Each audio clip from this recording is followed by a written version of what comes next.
Lyra moved slowly through the ruined metal corridors of the crashed starship, her hands brushing against the cold walls that were now covered in dust and broken wires, and the constant wind outside howled through the open cracks, making the wreck feel even more lifeless. She pulled the hood of her tattered cloak tighter around her face. Even though she knew no one was there to see her, the instinct to hide was too strong. Her reflection in a broken piece of mirror on the floor caught her eye, and she flinched. She did not like seeing the glowing yellow eyes staring back at her, or the dark scaled skin that covered her body. She had been told many times before that her appearance could unsettle others, and she had learned to believe it. The crash had left her stranded on this remote and unknown planet, with no contact from her people, and no way to repair the ship. She had spent the first few days scavenging for food and water, trying to stay alive as the storms rolled through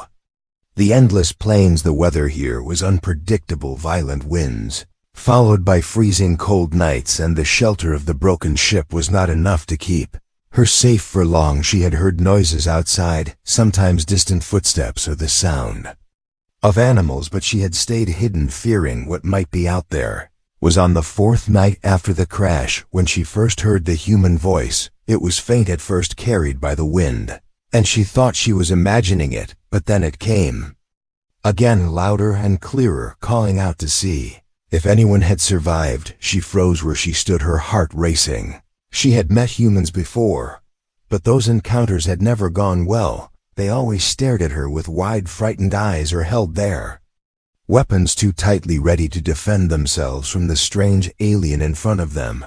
She had learned to avoid humans whenever possible. Voice grew closer, and then she heard footsteps crunching against the debris until a figure appeared in the broken entrance of the ship. The human wore a rugged survival suit and carried a portable light that cut through the darkness. His face was partially hidden by a helmet, but Lyra could still see his steady gaze as he scanned the wreck. He called out again, asking if anyone was there, and she stayed quiet, pressing herself deeper into the shadows.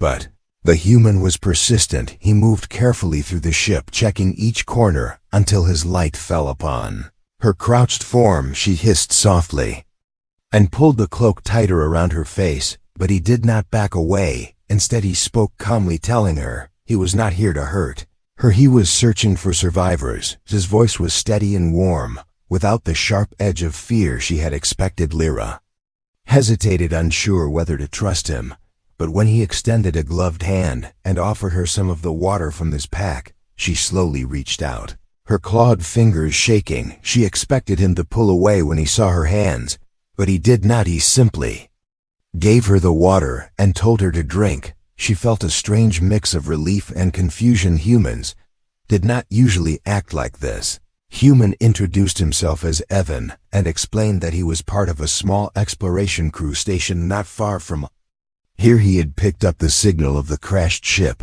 and had come to see if there were any survivors. Lyra told him in a low, hesitant voice that she was the only one left, and he nodded as though he understood her pain. He then said they needed to leave soon because the weather on this planet could become deadly, and his shelter was much safer than the broken ship. Lyra wanted to refuse. She wanted to stay hidden in the wreck, where no one could see her, where no one could be frightened by her appearance. But a sudden cold gust of wind swept through the ship, and she shivered under her cloak. Evan noticed and told her the temperature would drop even further once night fully arrived. She would not survive out here alone, he said. She looked into his eyes, trying to see if there was any fear or disgust there, but all she found was quiet determination. She finally agreed to follow him, and they stepped out of the wreck into the open night. The wind bit at her exposed skin, and she tried to keep up with his long strides as they crossed the plains toward his outpost. The walk felt endless, and the howling of the storm grew louder with every minute. Lyra kept her hood low over her face, praying he would not notice the way her glowing eyes caught the light in the dark. When they finally reached the outpost, she was surprised to see it was only a small prefabricated cabin, barely large enough for two people. Evan ushered her inside and sealed the door behind them. The sudden Warmth made her shiver again. As her body adjusted, he handed her a blanket and told her to sit while he prepared a small meal. Lyra sat quietly on the edge of a narrow bed, watching him move about the small room. She kept her cloak wrapped tightly around her and avoided his gaze, afraid that now in the brighter light he would finally see what she looked like and change the way he spoke to her. Evan, however, seemed unconcerned. He asked her simple questions about her injuries and her homeworld, and he listened to her soft answers without judgment. His calm presence was unlike anything she had experienced before. As the night went on, the wind outside grew louder, rattling the walls of the cabin. Lyra realized how small the space was, and how little room there was between the single bed and the floor. She wondered where Evan was planning to sleep, and a part of her worried that he would ask her to share the bed with him. The very thought made her tense. She could not imagine lying so close to a human, letting him feel her rough skin and sharp claws. She was sure it would scare him away. Evan noticed her nervous glances and told her not to worry. He would make sure she was comfortable and safe tonight. She gave a small nod, but deep inside she could not shake the fear that her appearance would ruin this fragile sense of security she had found. She pulled the blanket closer around herself and lay down on the floor near the wall, listening to the storm rage outside. For the first time since the crash, she was not entirely alone, yet she felt the heavy weight of her fear pressing against her heart. She wondered how long it would be before he looked at her and saw what everyone else saw, a creature too strange to trust. She closed her eyes and tried to rest, but sleep did not come easily. The night dragged on slowly as the storm outside continued to batter the walls of the small outpost cabin, and Lyra lay curled up on the hard floor with the thin blanket wrapped tightly around her trembling body, her mind restless as she listened to the wind scream against the metal panels. The cold seeped through the cracks despite the heater working hard, and she felt her muscles ache from shivering. Evan was sitting at the small table on the other side of the room, quietly checking his gear and making sure the power supply would last through the night. He looked over at her every so often and noticed how stiff and cold she seemed, but he said nothing at first, knowing how guarded she was. When another strong gust hit the cabin, causing the walls to shudder, Evan finally spoke, his voice calm and steady as he told her that she should not sleep on the floor. It was too cold down there, and the thin blanket would not keep her warm enough. Lyra shook her head, quickly pulling the blanket tighter. She was too afraid to move closer to him because she knew what would happen if he saw too much of her. She had seen that reaction many times before, the quick look of fear, the way people pulled away from her, and she did not want to see that in his eyes. Evan did not give up. He stood slowly and came closer, crouching so they were almost at the same level, and spoke softly, telling her that the temperatures could drop even further. If she stayed where she was, she could become dangerously ill. He pointed at the bed and said there was enough space for both of them inside the insulated sleeping bag. It was designed for extreme conditions and would trap enough heat to keep them both safe for the night. Lyra froze at his words, her heart beating hard in her chest. The thought of lying so close to a human filled her with panic. She looked down at her hands, the dark scaled skin and the sharp edges of her claws, and she imagined how he would react if he felt them. She thought about how her glowing eyes might unsettle him if he opened his during the night. She wanted to refuse, but she also felt the ache of the cold in her bones, and she knew he was right. She could not survive like this for long. Evan saw the hesitation in her eyes, and instead of pushing her, he simply said quietly that he would not hurt her and that she was safe here.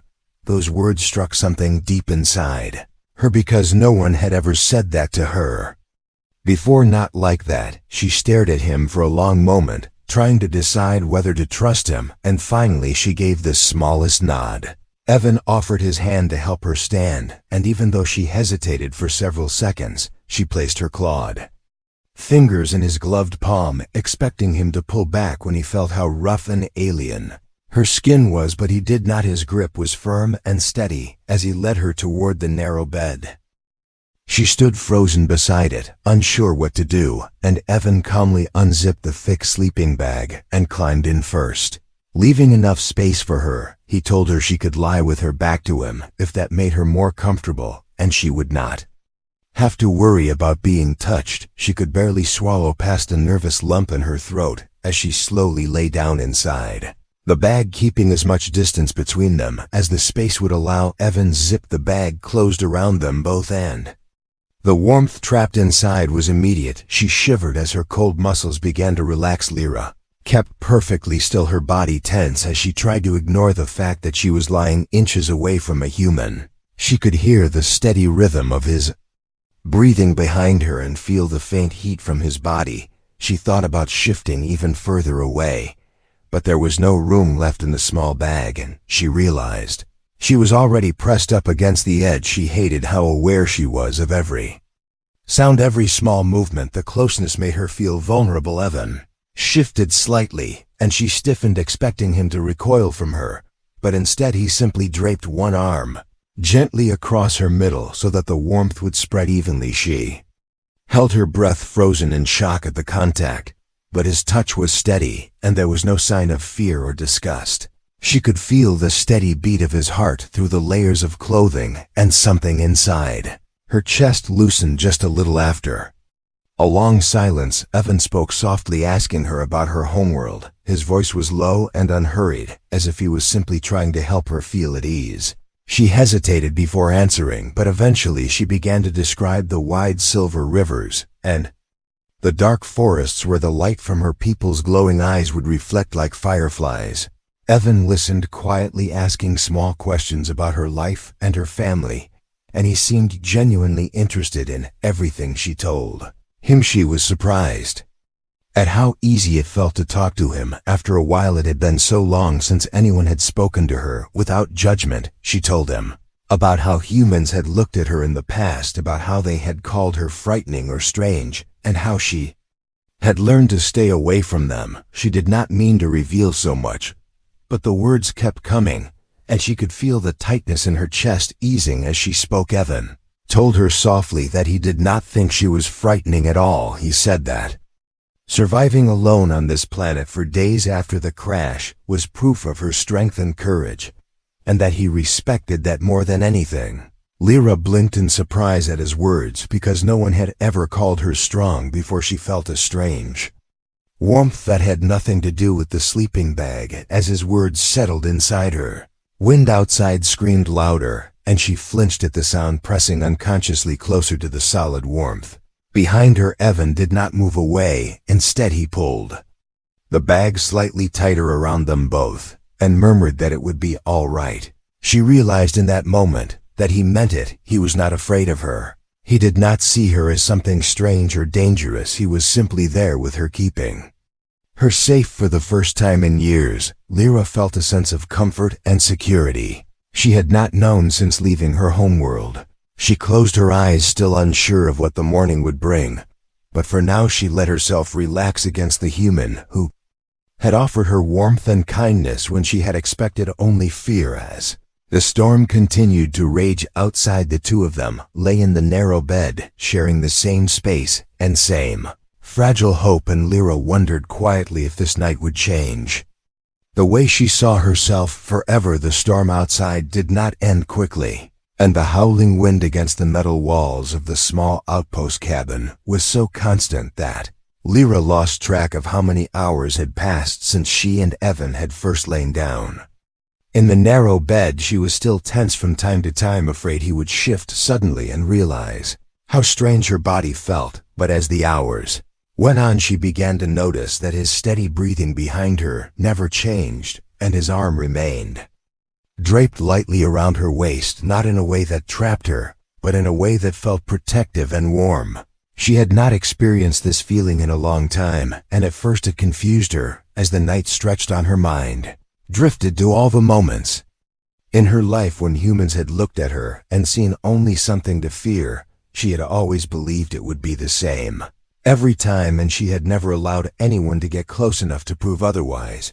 But now this man had willingly chosen to share the same small space, and had not flinched at her appearance. He had spoken kindly and listened to her stories as if they mattered to him, and she could not help wondering why he was different. When morning finally came, there was no sunlight. The skies outside were still dark and heavy with thick clouds. The wind had not died down, and the temperature was colder than before. Evan unzipped the sleeping bag slowly and sat up, his movements careful so he would not disturb her, but she was already awake. Lyra pulled the blanket closer around her shoulders and sat up as well, her eyes lowered to the floor, afraid to meet his gaze. But he gave her a small, reassuring smile and told her softly that the storm was not letting up and they would need to remain inside the outpost until it was safe to travel. The idea of staying in this small space for another day filled her with nervousness. She was still not used to being so close to another person, especially a human, yet she realized that she did not feel the same dread she once had. In fact, a quiet part of her welcomed the idea, because she felt safer with him here than she had felt in many years. Evan noticed the uncertainty in her eyes and spoke gently, telling her there was nothing to fear. They had enough supplies, and the outpost was secure. He moved around the cabin, preparing a simple breakfast from ration packs, and handed one to her. She hesitated before taking it, her claws brushing lightly against his gloved hand. And she waited for him to pull away as others always had, but he did not. He simply continued speaking in his calm, even voice, explaining how long the storms on this planet could last, and how they might need to wait at least another day for rescue. He told her about his crew, and how they would come looking for him if he did not return soon, and then asked her more about her journey before the crash. Lyra found herself answering quietly at first, but then in longer sentences as the hours passed. She told him about her ship and the small group she had been traveling with, and about the work she had once done on her homeworld. She spoke of the bright crystal caves and the soft glowing rivers that cut through the forests, her voice softening as she remembered the places she had not seen in so long. Evan listened without interrupting, nodding now and then to show he was following every word. At one point he leaned back against the wall and asked why she was so certain that humans feared her. She stiffened, unsure how to respond, but he did not press. He simply waited patiently until she found the words. She explained that whenever she met humans before, they stared at her glowing eyes or her scaled skin, and she could see the unease in their faces. Some even called her dangerous without ever speaking to her, and after a while she decided it was better to stay away from them altogether. Evan's expression softened as he listened, and when she finished he told her he was sorry that she had gone through that. He said quietly that fear often came from ignorance, and that most people were afraid of what they did not understand, but he added that he did not see her the way others had. He said he saw someone who had survived a crash alone on a hostile planet and was still standing strong, and that was something to admire, not something to fear. His words left her silent for a long time. She stared at him, trying to understand why he could say something like that with such certainty. She felt something warm rising in her chest, something unfamiliar, and it unsettled her, but in a way that was not unpleasant. It made her realize how much she had longed to be seen as more than just a frightening figure. As the day went on, the storm showed no signs of weakening, and they spent the hours talking in low voices, sharing pieces of their lives with one another. Evan told her about Earth, about the vast oceans and the high mountains, and the way the sky turned red at sunset. She listened carefully, picturing every detail, and she felt a strange sense of connection growing between them with each passing moment. When the temperature inside began to drop again, Evan checked the power unit and frowned, saying they would need to conserve energy through the night. He looked at her with the same calm expression and told her they would need to share the sleeping bag again if they wanted to stay warm. She felt the nervousness return at the thought of lying so close once more, yet she also remembered how safe she had felt the previous night, and she nodded slowly. That evening they lay side by side again in the narrow bed, the insulated bag closed tightly around them.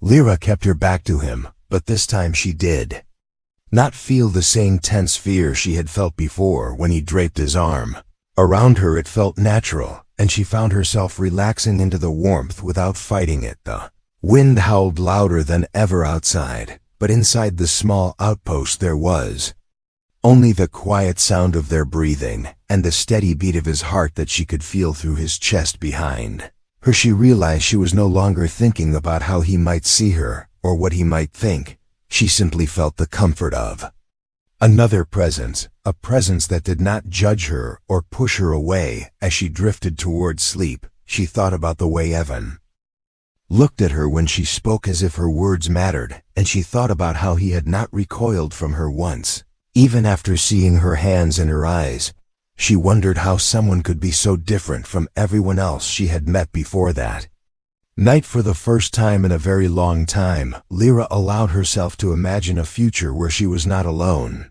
where she could be accepted for who she was, and not for how she looked, she felt.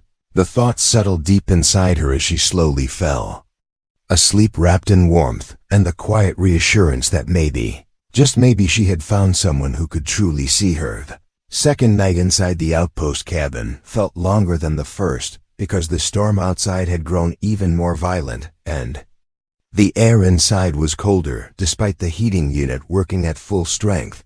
Lyra woke up several times in the night, hearing the constant roar of the wind and the occasional sharp creak of the metal walls that surrounded them. Each time she opened her eyes, she would find herself pressed closer against Evan, his arm resting securely around her, as if he was silently assuring her that nothing would harm her. Here she would close her eyes again and let the warmth of his presence chase away the fear that always tried to creep into her thoughts.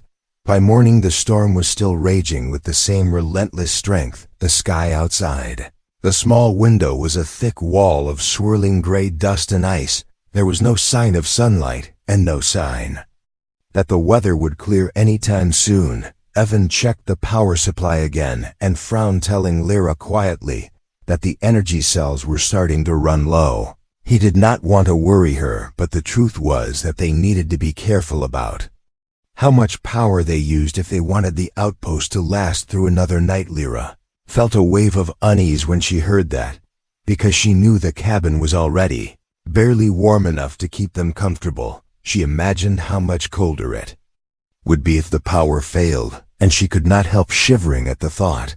Evan noticed and placed a reassuring hand on her shoulder, telling her that they would be all right as long as they stayed together and kept conserving their energy. She looked at him and nodded because she wanted to believe his words. She wanted to hold on to the fragile sense of safety she had found with him. The hours passed slowly, and they talked quietly to pass the time.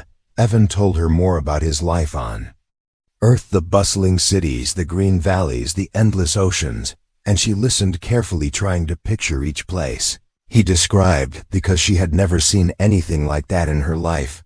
She told him about her own world, about the crystal lakes that glowed in the dark, and the towering trees with silver leaves, and the small peaceful villages where everyone knew each other and lived in harmony with nature. She felt a bittersweet ache as she spoke, because she missed it so much, but at the same time it felt good to share those memories with someone who truly listened. At one point Lyra asked Evan why he was being so kind to her when others had always been afraid, and he simply looked at her and said that kindness should not depend on appearances. He told her that he saw her as someone strong and resilient, and that she deserved to be treated with respect. His words left her silent for a long moment, because she had never heard anything like that before. It felt as though a small weight had lifted from her chest. As the day faded into another night, the temperature dropped sharply, and Evan suggested they close the power unit completely for a few hours to save what little energy they had left. They would rely only on the insulated sleeping bag for warmth. Lyra felt a flicker of nervousness again at the thought of sharing such close space once more, but she also remembered how safe and comfortable she had felt the last 2 nights, and she nodded quietly, agreeing with his plan. That night, when they settled into the narrow bed, the closeness felt different than before. Lyra no longer kept her body rigid or pulled away from his touch. Instead, she found herself resting her head lightly against his chest as he wrapped his arm around her shoulders. The steady rhythm of his heartbeat filled her ears, and she felt her body relaxing in a way it had not in years. Evan spoke softly in the dark, telling her that everything would be fine, and she believed him without question. The wind screamed louder than ever outside, but inside the small cabin, there was only warmth and the quiet, steady presence of another living being who did not see her as something to fear. Lyra closed her eyes and realized she was no longer thinking about her appearance or how different she was from him. Instead, she was thinking about how safe he made her feel and how much she wanted that feeling to last. In the middle of the night, the power unit flickered and went completely dark, leaving the outpost in total silence except for the storm. Lyra tensed instinctively, but Evan whispered softly, telling her to stay close, and she felt his hand squeeze hers gently. The warmth of that simple gesture was enough to calm her racing heart. She shifted closer to him and whispered that she was afraid of what might happen if they could not make it out of this storm, but he told her they would find a way together and that she was not alone anymore.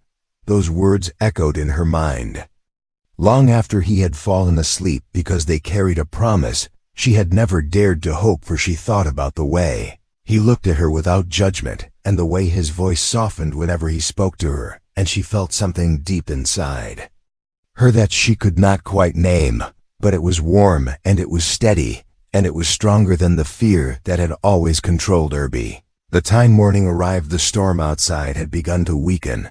The wind was no longer screaming but whispering across the plains, and faint light filtered through the heavy clouds.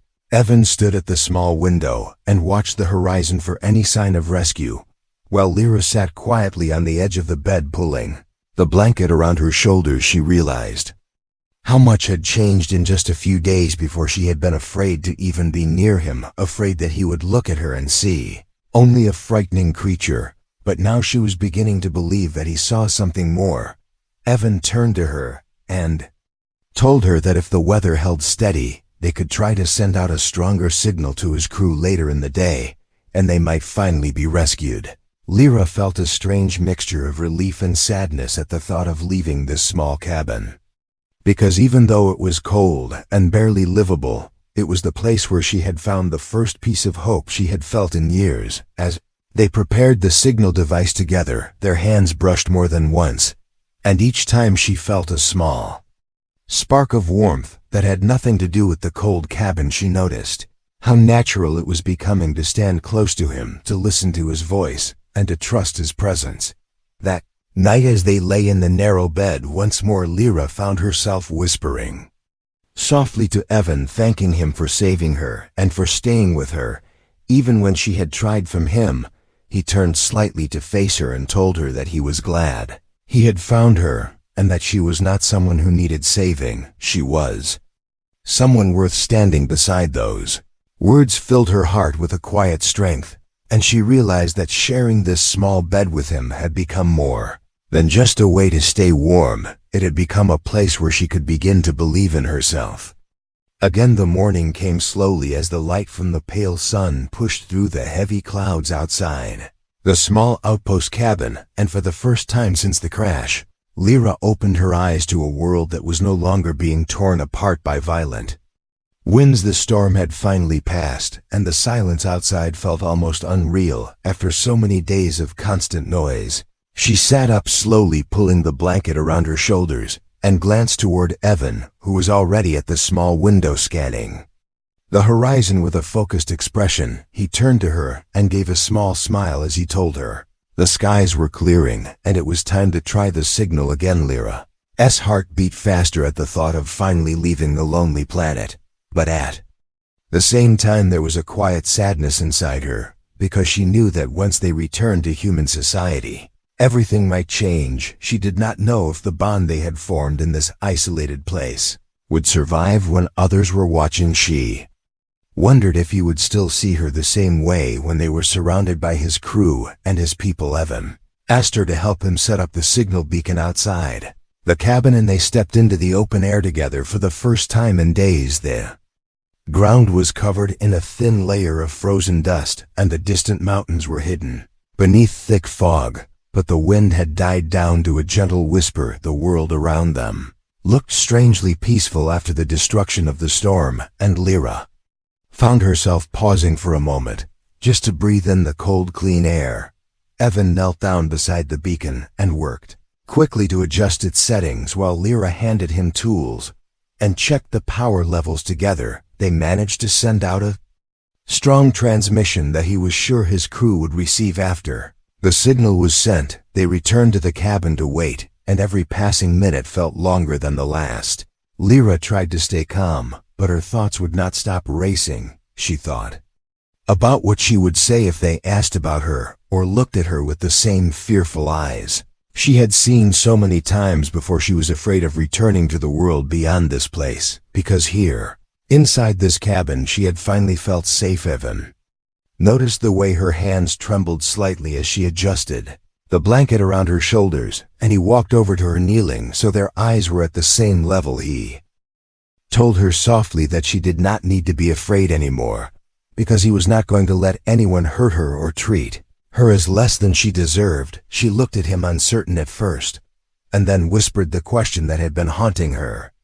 She asked if things would be different when they left this place, if he would change when his crew saw her. Evan shook his head and said no. He told her that meeting her had changed the way he saw the galaxy, and that he wanted her to come with him, not as a responsibility, but as someone he cared about deeply. Lyra felt a warmth spread through her chest as she listened to his words, because they carried a promise she had never dared to hope for before. She had always believed she would live her life as someone to be avoided or pitied, but now she could see a future where she was something more. She could feel the strength in his voice, and it was enough to make her believe. Hours later, the faint hum of engines reached their ears, and they both stepped outside to see a small human rescue shuttle descending from the clouds. Evan waved his signal light, and the shuttle landed a short distance from the cabin, kicking up clouds of dust and ice as its landing gear touched the frozen ground. The hatch opened, and two figures emerged dressed in survival suits, carrying medical kits. They hurried toward Evan, calling his name in relief, but they stopped when they saw Lyra standing beside him. She felt every muscle in her body tense. As the crew members' eyes widened, she pulled the hood of her cloak tighter around her face, expecting them to look at her the way everyone else always had. But Evan stepped forward before they could speak. He placed a protective hand on her shoulder and told them calmly that she was with him and that she had survived the crash against all odds. He said she was strong and resourceful, and that she deserved their respect. The crew members exchanged glances and then nodded quietly because they trusted Evan's judgment. Evan guided Lyra toward the shuttle and helped her climb aboard, and as the engines roared to life, she felt a strange mix of fear and hope inside her heart.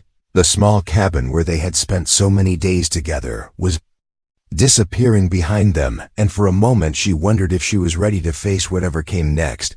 But when she looked at Evan sitting beside her, she felt the steady presence that had carried her through every dark hour, and she knew she was not alone during the journey back to the human station. Evan stayed close to her, explaining what would happen when they arrived and assuring her that she would be safe. Lyra listened carefully and allowed herself to relax against his shoulder. She thought about how much had changed since the first night they had shared a bed in that freezing cabin, when she had been convinced he would reject her the moment he saw her clearly. She thought about how his words and actions had slowly broken through the walls she had built around herself. When the shuttle finally touched down at the station and the hatch opened to a world filled with bright lights and voices, Lyra felt a flicker of the old fear returning, but Evan reached for her hand and squeezed it firmly, grounding her in the moment. He leaned close and told her that whatever happened next, they would face it together. She met his gaze and nodded because she believed him completely. As they stepped out onto the landing platform hand in hand, the noise of the station faded from her mind, and she realized that she was no longer the same person who had cowered in the shadows of a broken starship, afraid of being seen. Sharing that narrow bed with him had changed everything. It had taught her that she was not a monster and that she could be cared for and even loved. The story of her life no longer felt like one of survival. Alone, it felt like the beginning of something new, and as the doors of the station opened before them, Lyra knew that whatever the galaxy held for them, she would face it without fear, because she was not alone anymore. The end.